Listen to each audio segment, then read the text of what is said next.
Come get your victory at the table. Let's talk. Let's talk. Come get your victory at the table. Let's talk. Let's talk. Good morning, good afternoon, or good evening, depending on whatever time you have decided to tune in with us. We would like to welcome you to another episode of Victory at the Table Talk, where we have down-to-earth conversations about various topics to assist with your walk with Christ.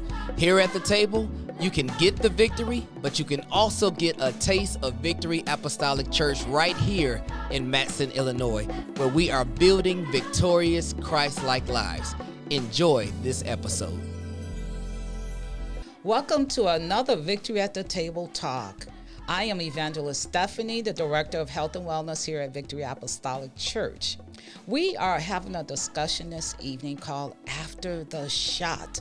We are going to discuss some things you really need to know. First, I need to share with you our disclaimer. Our disclaimer states that we are doing this podcast for informational purposes only. It is not meant to treat an illness or diagnose one. Please see your clinician if you do have a problem. In the event of an emergency, please dial 911 and leave your home immediately. We're going to get started, and today my panel includes Nurse LaWanda Jones and Nurse Denise Heath. And we're going to have a discussion that'll probably, some of the stuff you'll probably say, oh, I already heard that, but let's just hear it again. Because hearing it over and over helps you understand where we are with after the shots. So we're going to get started. We thank you for joining us. We want to make sure, even at the end, I'll probably say this again, please comment in the section below if you have a question or you just want to make a comment. We'll be able to respond back to you. So with that being said, I'm going to give you just a few minuscule stats about where we are as far as administering vaccines. I heard on the radio today that Governor Pritzker advised that they had over 12.5 million doses of vaccine, but only 10.1 million people have taken their vaccines. So what's happening with the other 2.5 million people? They've not taken them. We're going to talk about that. So we're going to get started because we know that people are a little hesitant, and we're going to talk about that, starting with you, LaWanda. So let's talk about the myths and the fear that people have regarding the vaccine, and where did it come from? Okay, thank you, Stephanie, for having me. First, I want to talk about the concern that people have as far as the vaccine was created too quickly. Mm-hmm. There have been vaccines developed for decades here in the United States and across the world. And so there's a lot of knowledge and there's a lot of technology around vaccine development. And in this particular instance, it's a pandemic. This happened all across the world. Yes. And so scientists and pharmaceutical companies, this was intentional. They got together, they had the technology, they had the knowledge, they used the evidence that they had, and they came together and collaborated and developed the vaccine. And I think a lot of people are not aware of that. This was intentional. This was, yes. And it went through all the vigorous processes that they normally go through when vaccines are developed. Right. And I think that some people think because it happened so quickly that it couldn't possibly be safe. But you, like you said, it was an emergency. They're in emergency mode. They probably had more staff, and they just equipped themselves to move faster because you can move faster. It's just that normally their protocol and their timeline is probably a little bit longer. Right. But because, like you said, this was a pandemic, it was an emergency, so we understand that. So let's talk about the Tuskegee experiment and how people are using that for their reason. And I'm not making a joke out of this. I understand it's people's choice to get a vaccine, but let's talk about that theory about how that Tuskegee experiment is something that may be happening now. Okay.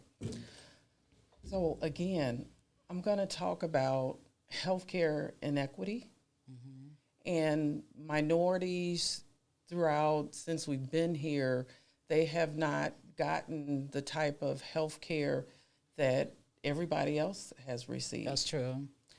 And so I've been reading a lot of studies about this because for people who don't know, even though this is the most widely known study of medical unethical practices, it's been going on for hundreds of years. It's been going on for hundreds of years. And like I said, it's been really directed at minorities.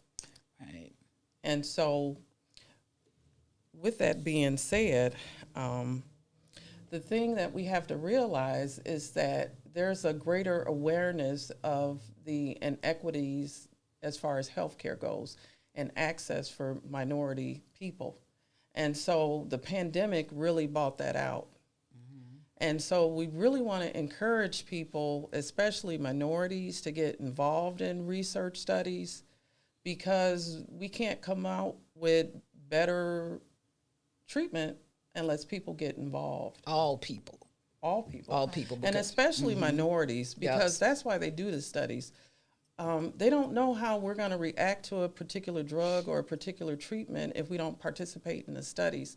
And that's why we are, as healthcare providers, nurses, doctors, other clinicians, it's our responsibility to be advocates and to educate people. And if you have a concern, if you see a clinical trial that you may be interested in and you're not really sure, go to a trusted source. Go to your primary care physician, go to a nurse, go to some other healthcare provider you may have a little bit more, you're more comfortable with and you have a little bit more faith in, to get information and ask a lot of questions about the clinical trial. And if you don't get the answers that you're looking for, continue to ask questions, but we can't continue to not participate.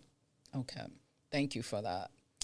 Ms. Denise, can we talk about the high-risk population? Who does that include? Well, just to piggyback on what LaWanda was saying, the African American population is at a higher risk, at a greater risk because of the disparities in our community as one.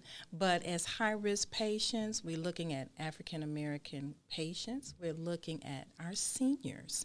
A great deal of focus have been on our seniors. I would say starting at 65 years and older. Yes. We're looking at cancer patients. We're looking at diabetics.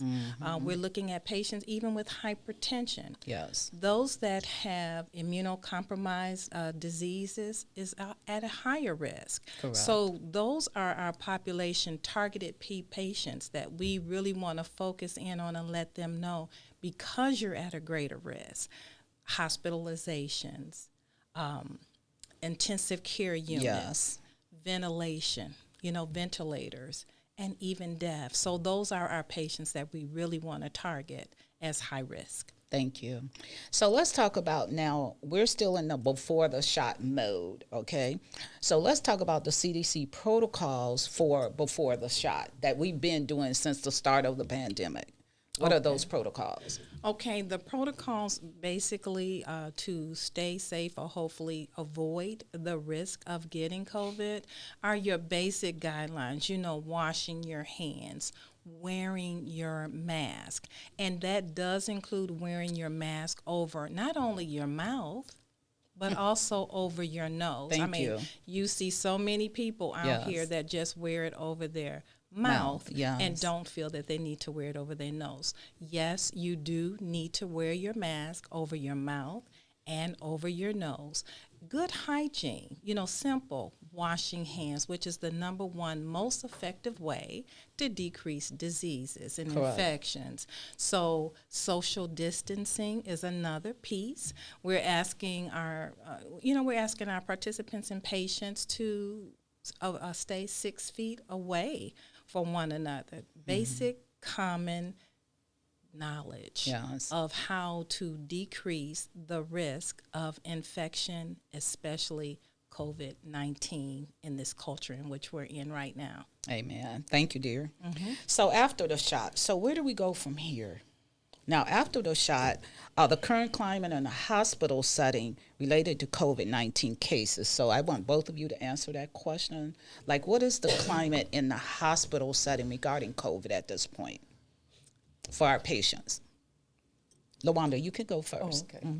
First of all, I want to honor the struggle because the past year has been very difficult, not only in the hospital, but many healthcare settings and many industries and families. Yes. And then we just want to recognize people for their resilience Yes.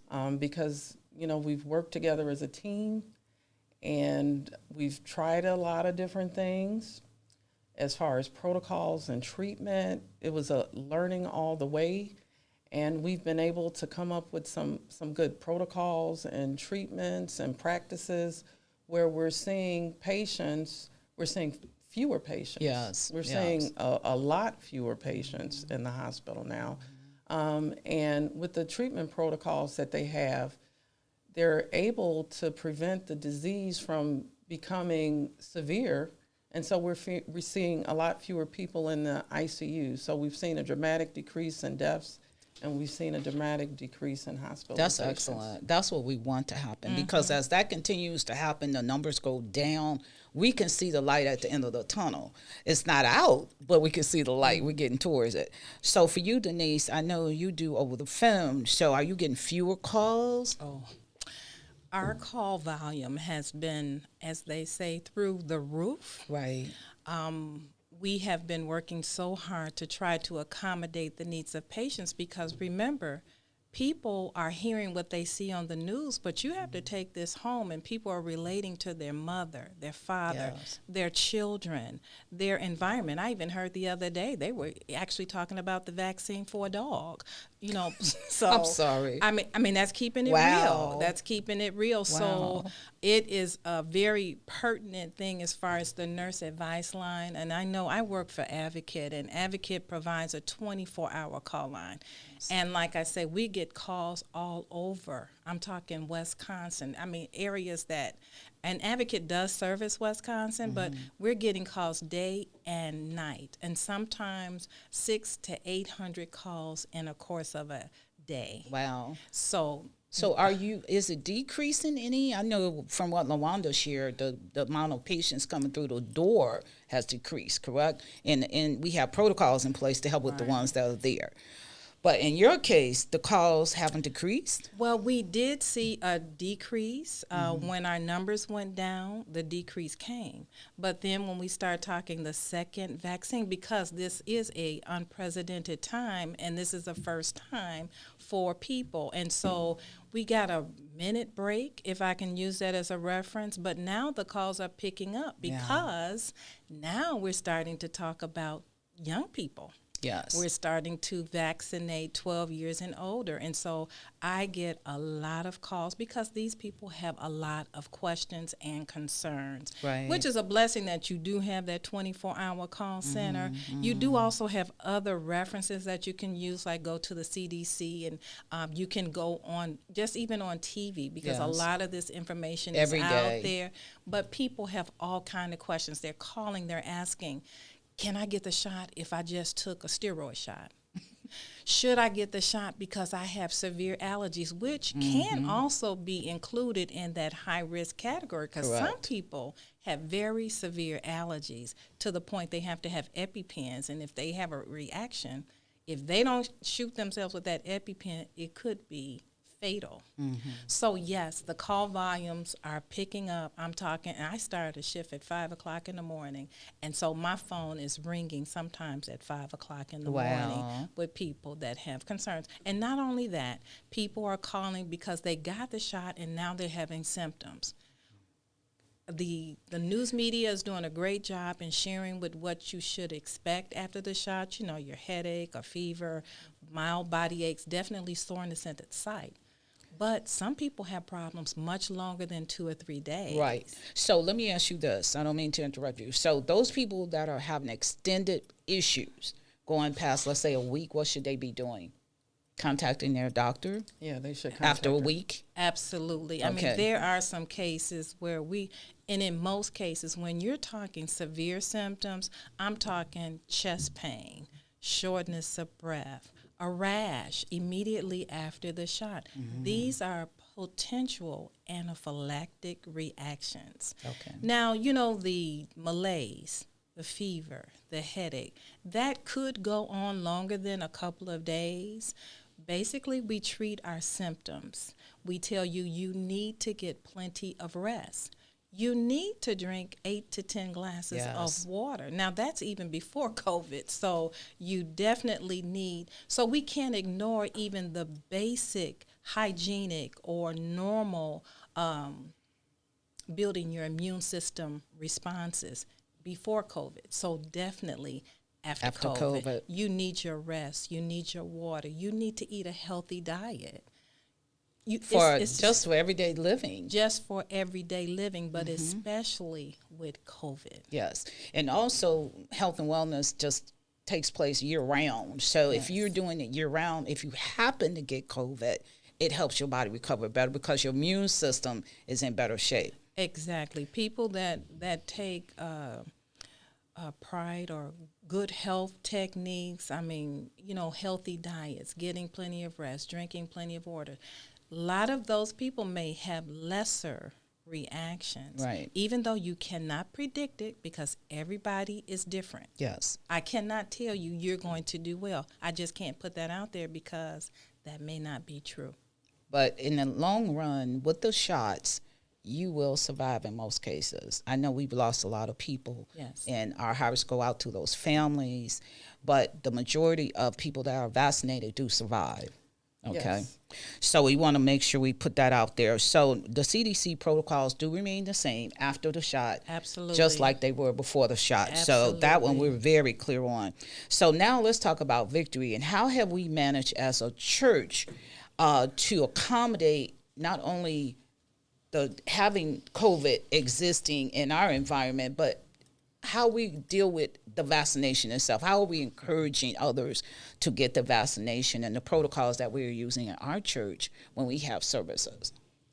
Okay, first of all, I like to say our senior pastor, Singleton, has been fantastic. Absolutely. He has been a role model. Absolutely. He has been an absolute role model, and that's what we all need to be. We need to be role models for our families and friends. Yes. And it was very important to him for the safety of the members, friends of Victory, and guests of Victory.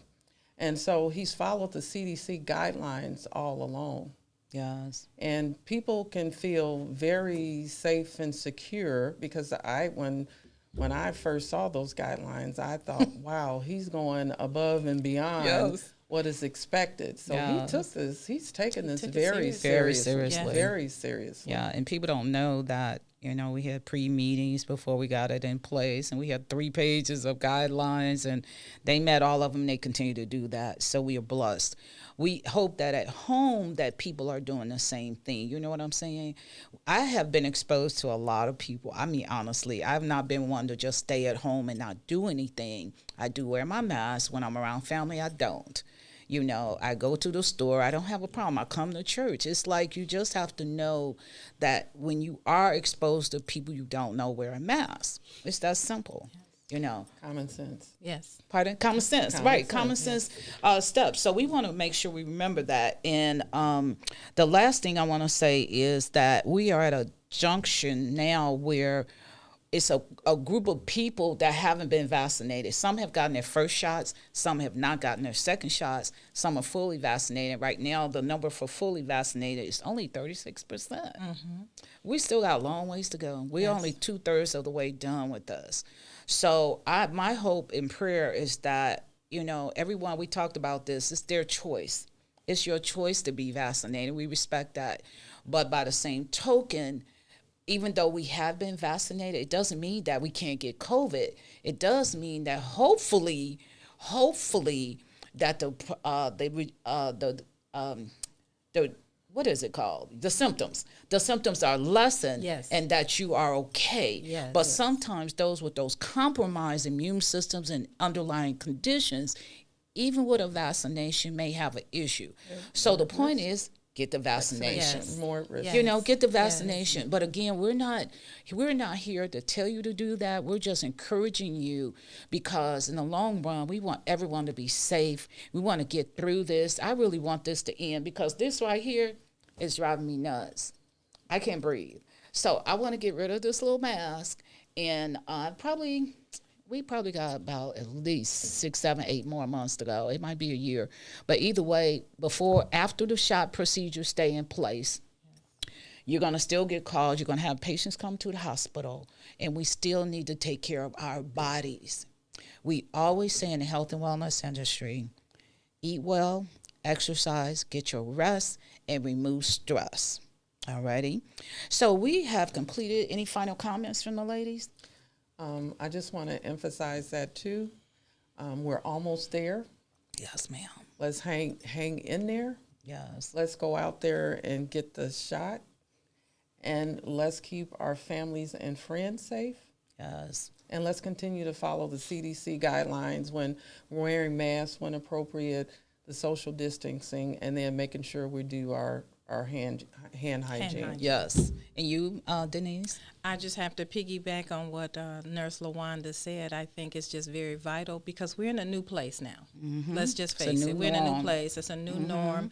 We're going to have to do better hygiene, washing our hands.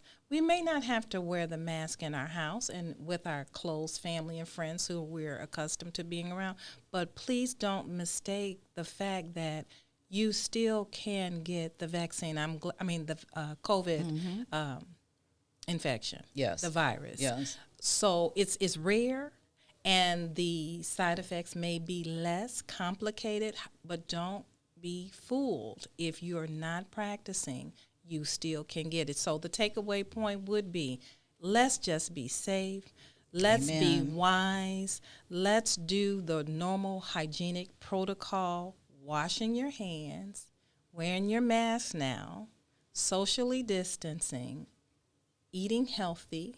And I do want to piggyback and say, as far as your mental and spiritual health, because COVID-19 has brought us to a new place. Yes, it has. And some people are going through a lot of emotional, psychological, spiritual changes. Yes. But we've come this far. By faith. By faith. Yes, ma'am. And hopefully and prayerfully, this will soon be over, but we still have to be diligent in doing the things that we know to do to stay healthy. Thank you. I appreciate that. So for more information on COVID after the shot, before the shot, please visit the cdc.gov. I want to thank each of you for joining us. Thank you, Nurse LaWanda, and thank you, Nurse Denise. I really appreciate you all taking time to listen to the Health and Wellness Ministry podcast. We have additional podcasts and public service announcements that are available on Facebook and on YouTube. Please take the time to visit. Be educated, be empowered, and be well. God bless. Come get your victory at the table.